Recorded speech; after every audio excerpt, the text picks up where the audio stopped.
బంధించి వీఆర్ఓలందరినీ మండల ఆఫీసులో పెట్టి పోలీసులను అడ్డు పెట్టుకొని ఏ ఒక్కరికి కూడా నోటీస్ సర్టిఫికేట్ ఇవ్వకుండా మరి మీరు చేసిన ఈ తతంగం ప్రజాస్వామ్యబద్ధమా? ఇది నేను క్వశ్చన్ చేస్తా ఉన్నా. వీఆర్ఓలందరూ గ్రామ సచివాలయాల్లో అందుబాటులో ఉండకుండా ఎందుకు మండల కేంద్రంలో ఖైదీలను బంధించినట్టు బంధించావు అని చెప్పి నేను క్వశ్చన్ చేస్తా ఉన్నా. ఇక్కడే అర్థమవుతా ఉంది కదా ఎలక్షన్ ప్రాసెస్ ఏ రకంగా అపహాస్యమైంది అనేది ఇక్కడే అర్థమవుతా ఉంది కదా స్పష్టంగా ప్రతి ఒక్కరికి. 13 నిన్న ఉదయాన్నే కవరేజ్ చేయడానికి వచ్చిన మీడియా వాళ్ళని సైతం మీడియా వాళ్ళపైన కూడా దాడి చేశారు. మీడియా వాళ్ళపైన దాడి చేస్తే మండల ఆఫీస్ లోపల వీఆర్ఓలను బంధిస్తే మళ్ళీ మీకు నోటీస్ సర్టిఫికేట్ రాలేదని నోటీస్ సర్టిఫికేట్ ఎవరు రాలేదని చెప్పి మళ్ళీ అబద్ధాలు మాట్లాడతారు. సిగ్గు ఉండాలా, మాట్లాడితే కొంచెమైనా నిజాయితీ ఉండాలా, నిజం ఉండాలా. మరి ఈ మాదిరి తప్పుడు రాజకీయాలు, ఈ మాదిరి చేతగానే రాజకీయాలు చేస్తున్న నువ్వు ఈరోజు ఊరిలో నీ ఆఫీస్లో కూర్చొని ప్రగల్భాలు పలుకుతూ ఉన్నావు. నిజంగా ఎన్నికలు జరిగి ఉంటే రైతులు మీ ప్రభుత్వం ఏం చేసిందని రైతులు మీకు ఓటేస్తారా? ఏం చేసింది మీ ప్రభుత్వం? ఎన్నికలప్పుడు ప్రతి రైతుకు 20,000 రూపాయలు డబ్బిస్తా అన్నావు. 7 మాసాలైంది, ఒక్క రూపాయి ఒక్క రైతుకి ఇప్పటిదాకా ఇచ్చిన దాఖలాలు లేవు. ఉచిత పంటల బీమా ఉండేది, ఇప్పుడు ప్రీమియం కట్టించుకుంటున్నావు. మీ ప్రభుత్వం వస్తే ఈ క్రాప్ విధానం తీసేస్తా అన్నావు, ఇప్పుడు అదే ఈ క్రాప్ విధానం నువ్వు ఫాలో అవుతా ఉన్నావు. ఈరోజు పంటల గిట్టుబాటు ధరల పరిస్థితి ఏంది? పక్క జిల్లాలో ధాన్యం పరిస్థితి ఏంది? మరి ప్రతి చోట అట్టర్ ఫెయిల్యూర్ మీరు. మరి అట్టర్ ఫెయిల్యూర్ కాబట్టే రైతులు వచ్చి స్వయంగా ఓట్లు వేస్తే మీ బండారం బయటపడుతుంది కాబట్టి భయంతో చేతగానితనంతో వైఎస్ఆర్ కాంగ్రెస్ పార్టీ మద్దతుదారులకు రైతులకు నోటీస్ సర్టిఫికేట్ అందించకుండా వాళ్ళు ఎలక్షన్లో కంటెస్ట్ చేయకుండా అడ్డుకున్న దద్దమవు నువ్వు ఈరోజు వచ్చి మాట్లాడుతూ ఉన్నావు. 1978 నుంచి రాజకీయాలు. మరి ఈరోజు ఆయన వచ్చి పెకిలిచ్చాడంట, కూకుటి వేలతో పెకిలిచ్చాడంట. మొహం అద్దంలో చూసుకో ఒకసారి. ఎలక్షన్ నువ్వు ఏ రకంగా చేసినావో నీ ఒక్కడికే తెలుసు అనుకుంటున్నావేమో.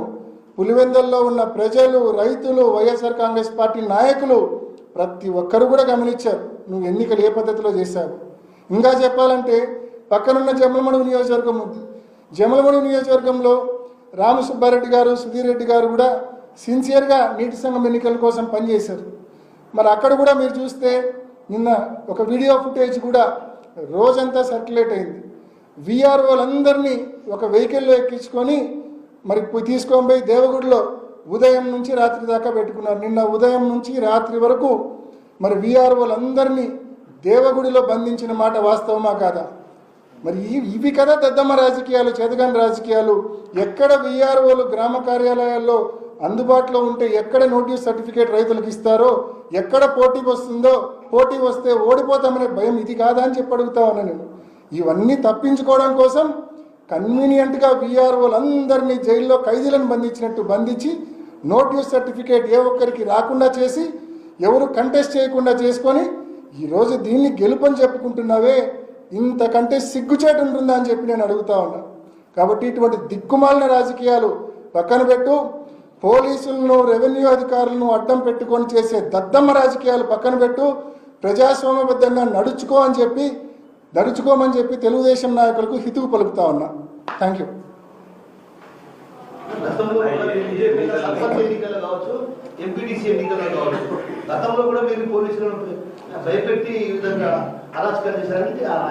Very good question. 2020-21లో వైఎస్ఆర్ కాంగ్రెస్ పార్టీ అధికారంలో ఉన్నప్పుడు సర్పంచ్ ఎన్నికలు జరిగినాయి, ఎంపీటీసీ ఎన్నికలు జరిగినాయి. ఈరోజు ఏదైతే పెద్ద మనిషి రవీంద్రనాథ్ రెడ్డి అని కసునూరు ఆయన ప్రెస్ మీట్ పెట్టి మాట్లాడినాడు కదా, టీడీపీ ఇన్ఛార్జ్, వాళ్ళ కసునూరులో కూడా ఫ్రీ పోలింగ్ జరిగింది. వాళ్ళ అభ్యర్థి, తెలుగుదేశం అభ్యర్థి ఎవరైతే కంటెస్ట్ చేశారో వాళ్ళు వీఆర్ఓ దగ్గరకో పంచాయత్ సెక్రటరీ దగ్గరకో పోయి నోటీస్ అడిగితే వైఎస్ఆర్ కాంగ్రెస్ పార్టీ ప్రభుత్వం అప్పట్లో నోటీస్ సర్టిఫికేట్ ఇష్యూ చేసింది. వాళ్ళు స్వేచ్ఛగా కంటెస్ట్ చేశారు. ఫ్రీ పోలింగ్ జరిగింది. 300 పైచీలకు ఓట్లతో బీటెక్ రవి గారు ఓడిపోయారు సర్పంచ్గా. వాళ్ళ అభ్యర్థి ఓడిపోవడం జరిగింది సర్పంచ్గా. అంటే స్వేచ్ఛగా ఒక్క సింహాదిపురం మండలంలోనే చెప్తా ఉన్నా, ఆయన సొంత ఊరు చెప్తా ఉన్నా నేను. ఆయన పక్కనే ఉన్న నంద్యాలపల్లిలో పోటీ జరిగింది టీడీపీకి వైసీపీకి. సో మండల్ హెడ్ క్వార్టర్ పెద్ద ఊరైన సింహాదిపురంలో పోటీ జరిగింది టీడీపీకి వైసీపీకి. చౌవారిపల్లెలో పోటీ జరిగింది టీడీపీకి వైసీపీకి. ఈ మాదిరి అనేక గ్రామాల్లో పులివెందుల నియోజకవర్గంలో పోటీ జరిగింది, క్లీన్ కంటెస్ట్ జరిగింది వైఎస్ఆర్సీపీకి టీడీపీకి. ఆ రోజు వైఎస్ఆర్ కాంగ్రెస్ పార్టీ ప్రజాబలంతో నెగ్గింది. మాకు ప్రజాబలం మీద నమ్మకం ఉంది, ప్రజలపైన నమ్మకం ఉంది. కాబట్టి స్వేచ్ఛగా ధైర్యంగా ఎవరు వేడిగినా నోటీస్ సర్టిఫికేట్ ఇచ్చాం, ఎవడు నామినేషన్ చేసినా వ్యాలిడ్ అన్నాం, ఎవరు వచ్చి కంటెస్ట్ చేసినా గెలుస్తామని నెగ్గుతామనే నమ్మకం విశ్వాసంతో మేము రాజకీయాలు చేసినాం.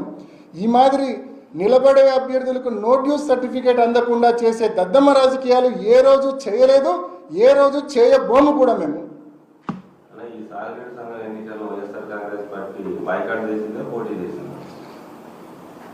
నిన్న ఈవినింగ్ వరకు సిన్సియర్గా మేము ప్రయత్నం చేసిన మాట వాస్తవమే.